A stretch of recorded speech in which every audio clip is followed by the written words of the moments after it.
Who are the economic hitmen? Are they putting insolvent countries in huge debt in order to control them and profit from their resources? The rich were getting rich, but the poor were getting poorer. I think what's important is that it absolutely happened and it benefited a small group of rich people in the global north. That it's important for people to understand. This is a systemic problem.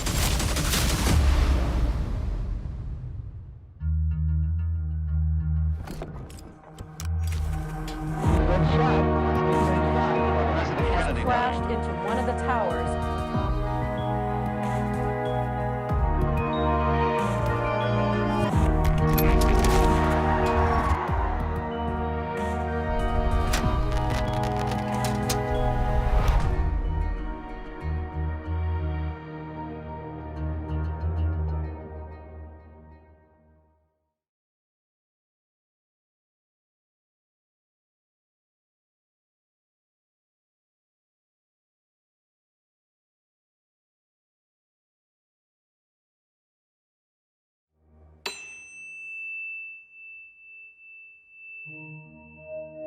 Money was being diverted from health care, education, to pay off the loans. There were a lot of people that did benefit from these crises. Everything has been done to keep this game going.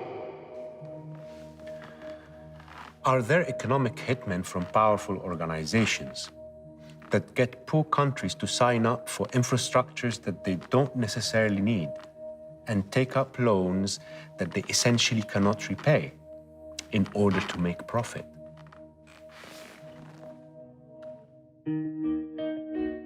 After I studied economics, I worked as a stock trader. I traded stocks and bonds for a few years. I would read company research and study the price movement in the market. It sounds boring, but I loved it. I actually still do.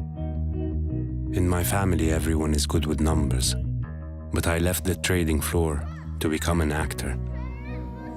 And because of my previous job in the market, I came across a book titled Confessions of an Economic Hitman by John Perkins, and I was shocked.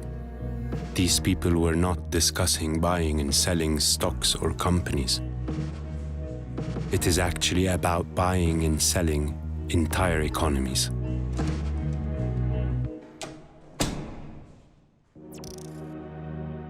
The writer talked about economic hitmen who coordinate with bigger nations to exploit and devour poorer countries.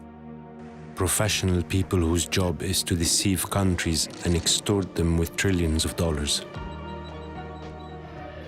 Is this a colonial tactic to strip countries of their resources and political will? A country that needs to build or renew its infrastructure will need capital. It also needs the expertise, technology, equipment, and all of that. Developing countries likely will import some or all of this from another country. In order to pay for the imports, they will take a loan. It seems simple and straightforward, right? Fortunately, I can talk to someone who did this job. His name is John Perkins. I want to ask him about his previous job. I was recruited by a big international consulting firm called Charles T. Main, which has since been bought, so the name no longer is out there. My title was chief economist.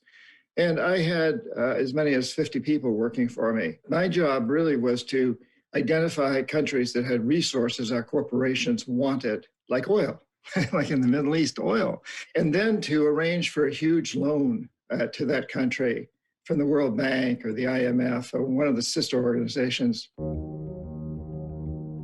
But the money would not actually go to the country itself. The country would collateralize the loan with its resource, but the money would go directly to our own corporations, big engineering companies like Bechtel and Halliburton and Brown and Root, and my own company would get a piece of the action to build infrastructure projects in the country things like power plants and industrial parks and highways, things that benefited a few rich people in those countries, as well as making huge profits for our own corporations. For a long time, I thought I was doing the right thing, as many people in that business do. But over time, I began to see that those statistics, GDP, gross domestic product, and other statistics are very skewed to the rich. And so the rich were getting rich, but the poor were getting poorer because money was being diverted from health care, education, and other social services, and just basic foods and supplies to pay off the loans. I should mention one other thing, that the presidents of these countries knew that if they accepted the loans, they were putting their countries deep into debt, but they were going to get wealthy off this. Their families were going to benefit because they owned the businesses, they owned the industries, they owned the things that were helped by electricity and so forth.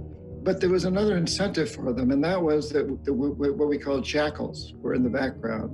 And these are CIA assets usually, who overthrow governments or assassinate their leaders.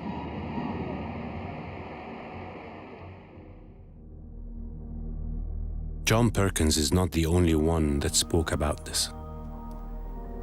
Many others say that developing countries which are in heavy debt may go through coups and assassinations as a result of not wanting to play by these rules.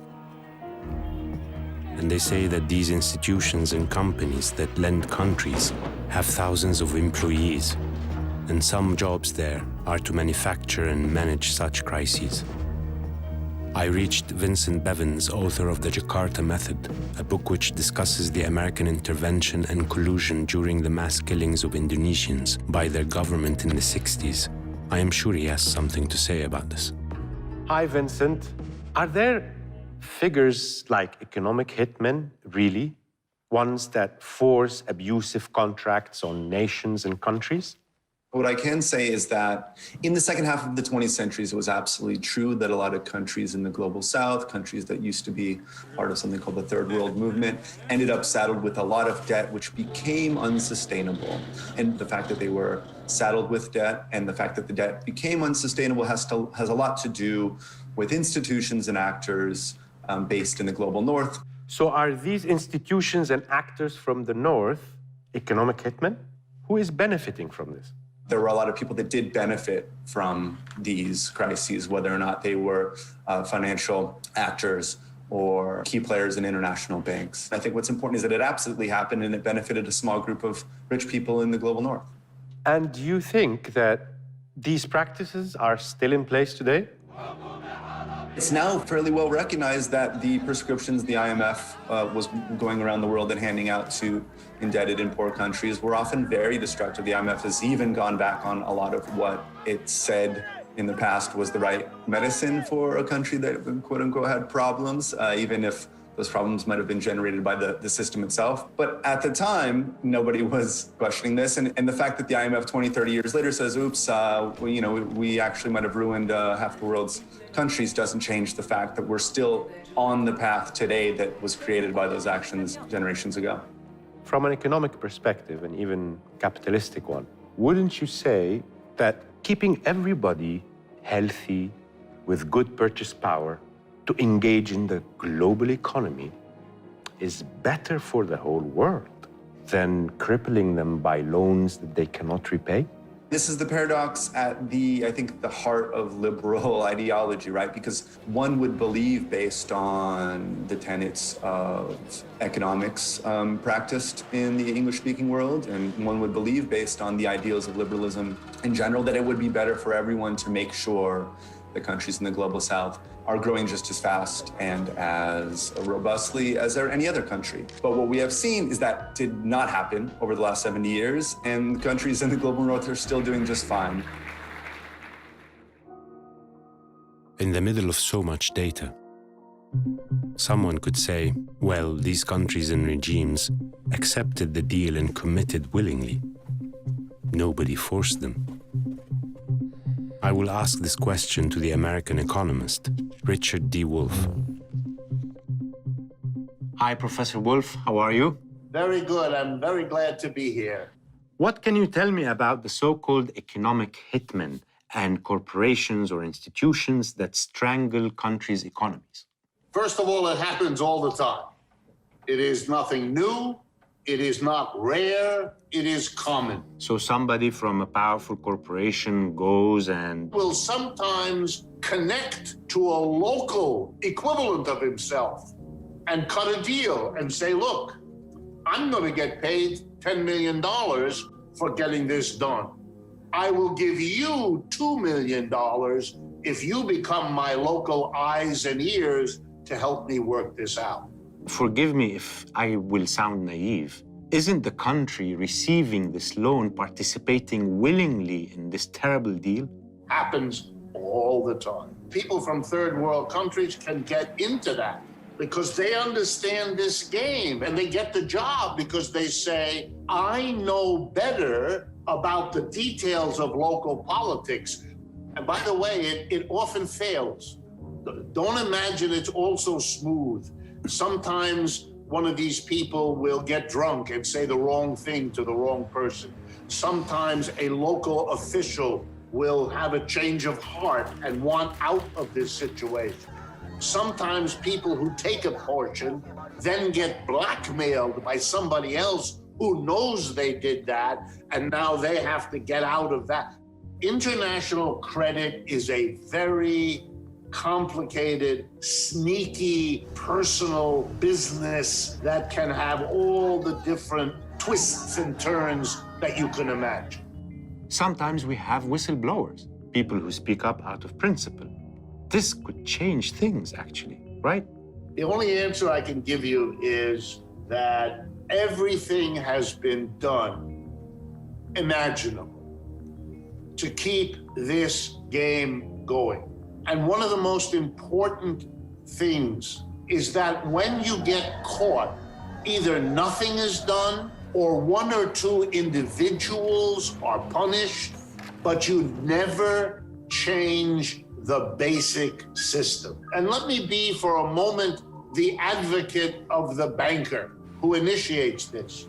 That banker knows that if he can work 3 or 4 big deals, one in Ecuador, one in Mali, and one in Malaysia, he will be promoted to the president of the bank. That's how you succeed in the bank. They don't care how you do it. You shouldn't embarrass the bank, of course, but your job is to get that loan done. So if you don't, because you are honest or you have scruples, you are shooting yourself in the foot. You are destroying your own career. So often you will, if you know these people, they will tell you they have no choice. And that it's important for people to understand. This is a systemic problem.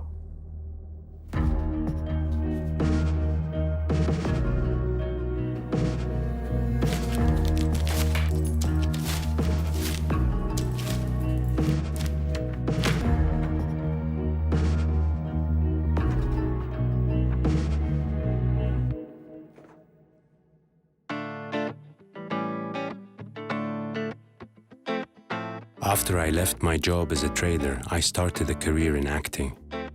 And there were times when I didn't know when the next check will be coming. I understand how it is to be in a difficult financial situation and how this makes you vulnerable. Imagine when the entire economy of a state is placed on the betting table. This can put them in a vulnerable position, unable to negotiate anything but their survival. I know some questions are painful to ask, but I still will ask them.